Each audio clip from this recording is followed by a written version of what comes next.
بسم الله الرحمن الرحيم. الرحمن علم القرآن، خلق الإنسان علمه البيان. الشمس والقمر بحسبان، والنجم والشجر يسجدان.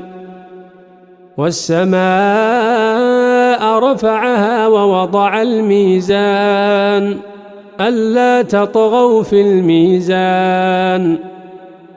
وأقيموا الوزن بالقسط ولا تخسروا الميزان. والأرض وضعها للأنام، فيها فاكهة والنخل ذات الأكمام. والحب ذو العصف والريحان، فبأي آلاء ربكما تكذبان. خلق الإنسان من صلصال كالفخار، وخلق الجان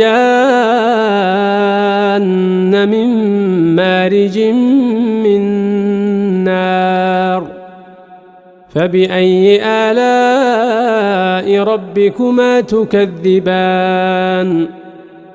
رب المشرقين ورب المغربين، فبأي آلاء ربكما تكذبان. مرج البحرين يلتقيان، بينهما برزخ لا يبغيان.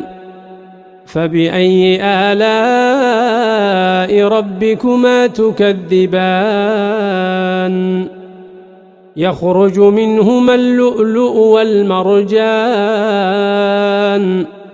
فبأي آلاء ربكما تكذبان.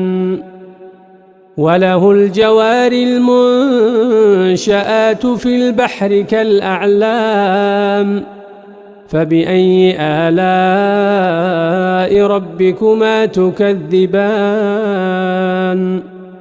كل من عليها فان، ويبقى وجه ربك ذو الجلال والإكرام.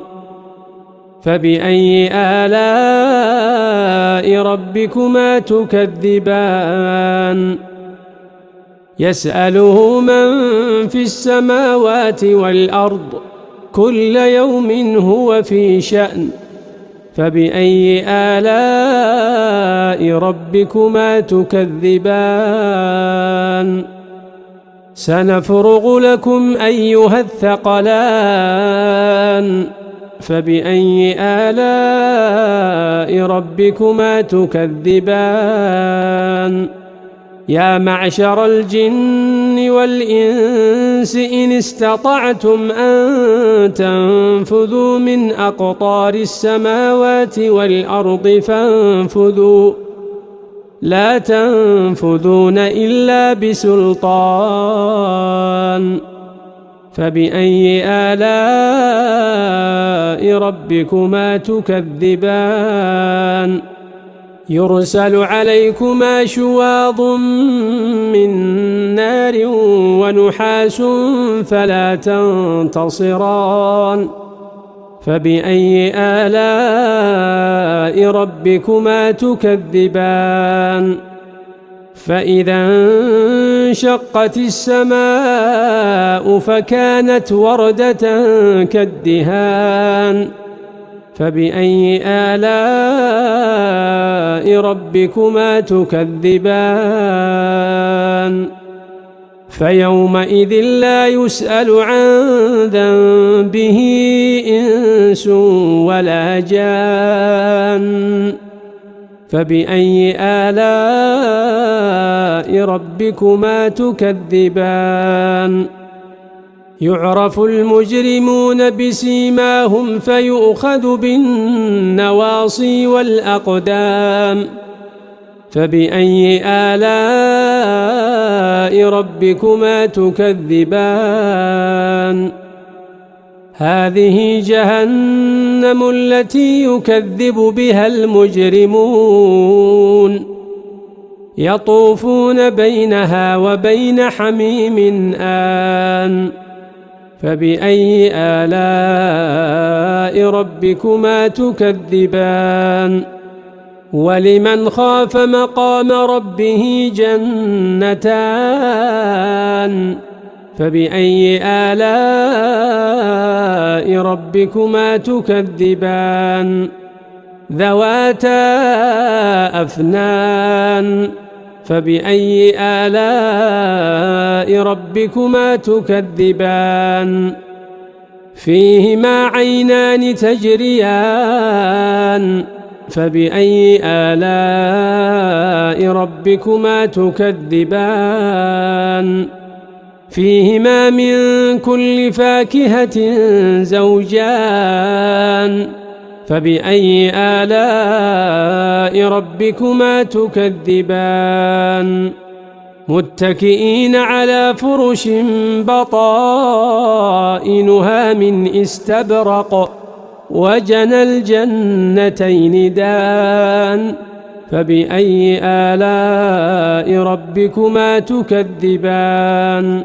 فيهن قاصرات الطرف لم يطمثهن إنس قبلهم ولا جان فبأي آلاء ربكما تكذبان كأنهن الياقوت والمرجان فبأي آلاء ربكما تكذبان هل جزاء الإحسان إلا الإحسان فبأي آلاء ربكما تكذبان ومن دونهما جنتان فبأي آلاء ربكما تكذبان مدهامتان فبأي آلاء ربكما تكذبان فيهما عينان نضاختان فبأي آلاء ربكما تكذبان فيهما فاكهة ونخل ورمان فبأي آلاء ربكما تكذبان فيهن خيرات حسان فبأي آلاء ربكما تكذبان حور مقصورات في الخيام فبأي آلاء ربكما تكذبان لم يطمثهن إنس قبلهم ولا جان فبأي آلاء ربكما تكذبان متكئين على رفرف خضر وعبقري حسان فبأي آلاء ربكما تكذبان تبارك اسم ربك ذي الجلال والإكرام